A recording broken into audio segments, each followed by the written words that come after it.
Salve Omnes, welcome to the screencast for Caesar's De Bello Gallico, Book 5, Chapter 24. So this begins the longest chunk of Caesar that we're going to read, and in this selection from Book 5, Caesar will face one of his most difficult setbacks in all of the Gallic Wars. Through the bungling of a couple of his commanders, he winds up losing an entire legion to an ambush. So it all starts because of unusual winter formations brought on by drought, as we'll read in a second. And we'll revisit this map in a bit, but you can kind of get a view of just how spread out all of the legions of Caesar had to be. So let's get into it.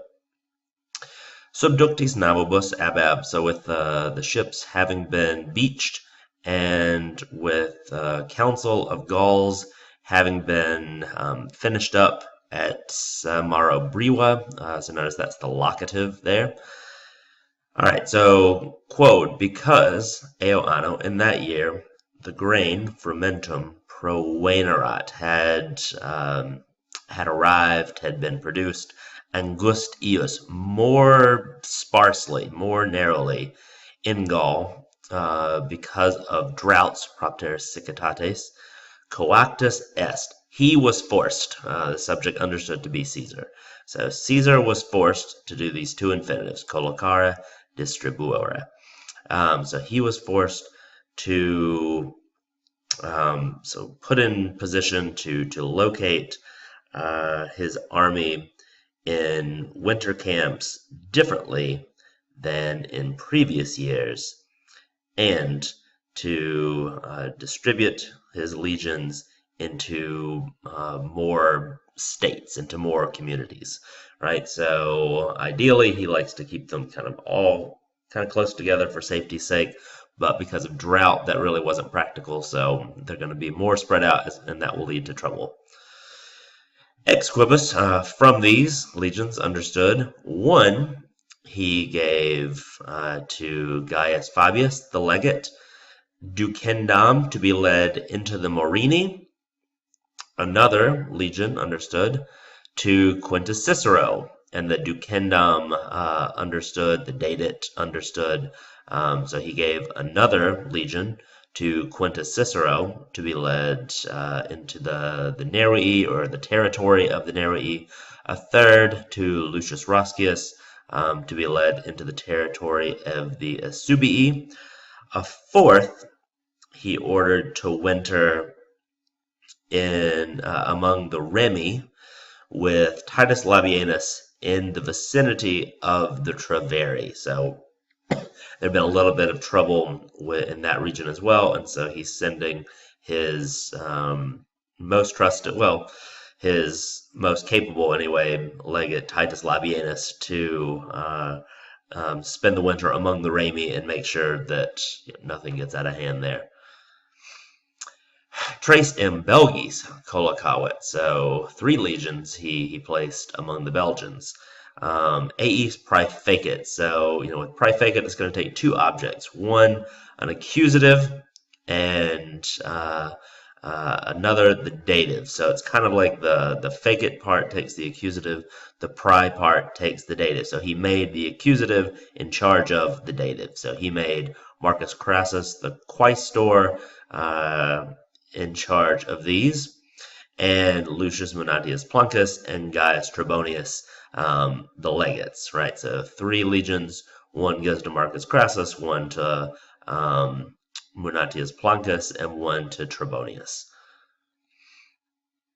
1 legion, which he had enlisted most recently across the Padum, or across the Po. Now, remember, he's speaking from a Roman context.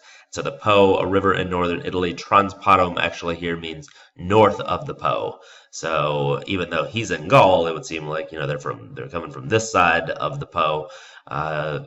His readers back in Rome, to them, Transpadum means north of the Po. So 1 legion, which he had most recently enlisted across the Po, or north of the Po, and 5 cohorts he sent into the territory of the Eburones, of whom their greatest part was between the Mosa and the Rhenum rivers. I don't know how you say this one now, Meuse and the Rhine. Let's see, the Eburones, who were under the power of Ambiorix and Catuvolcus. So Ambiorix is going to turn out to be our primary antagonist in this section. So we get a little view of him. Also, Caesar setting it up by reminding us that this legion that's being sent to the Eburones is pretty green, right? So new recruits. So these guys that have just joined the Roman army, so they're going to lack the experience and the common sense that they needed to not get themselves into trouble.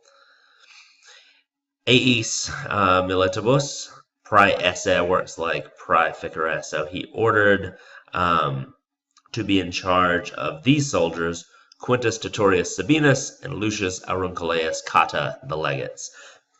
So Sabinus and Cotta are going to be really the main characters in most of the drama that plays out in Book 5 and the disaster. And so you can see these guys are over here, number 6. So they are sort of over on the edge of all of the places that people are stationed around. Quintus Cicero is up here. He is the one that once the legion is destroyed here, some of the survivors run to there, and also Ambiorix also lays siege there. So when Caesar has to come to the rescue, it's got to go pretty far. So they're out over on the edge, which keep in mind too, when we find out about the ruse, it involves phantom Germans coming. And so these inexperienced troops way over here on the edge, it's easy to believe that, just from over here in the east, the Germans are going to come wipe them out. So Sabinus and Cotta are stuck with the raw recruits over there on the edge of all the winter camps. So with the legions distributed in this manner, ad here can be translated in, so ad hunc modum just means in this manner. Caesar thought that he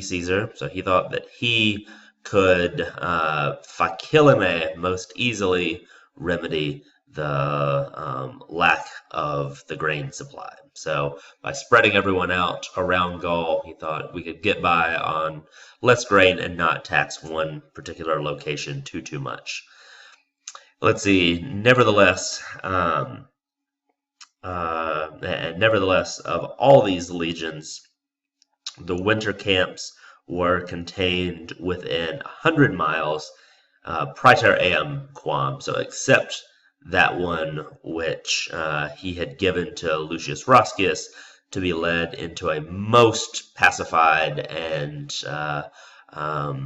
quiet part or quiet direction. So he's saying that the winter camps, okay, so what he literally is saying here is that the winter camps were contained within 100 miles, though as some of the notes will point out, not true. What really does seem to be true is that no winter camp is more than 100 miles from at least one other winter camp. So it's not quite what the Latin says, but that's, if you kind of think about it and look at it on the map, that's what it means. Meanwhile, Ipse, he himself, Caesar himself, decided to delay in Gaul until he found out that the legions had been put in place and the winter camps had been built or had been fortified. So understand esse with Colocatus and with Munita as indirect statements. And with those, cognoviscit, you don't have to translate had just because it's a defective verb. So cognovi can mean just know, not had known. So he decided to stay until he knew that the legions had been placed. So with these, you do put had because we're in the past tense. Perfect infinitive makes that like a pluperfect. So one more time. Meanwhile, he himself decided to delay in Gaul until he found out that the legions had been put in place and the winter camps had been fortified. All right, so the stage is set for terrible disaster to befall them, and so we'll be reading and enjoying that as we move forward. All right, thanks.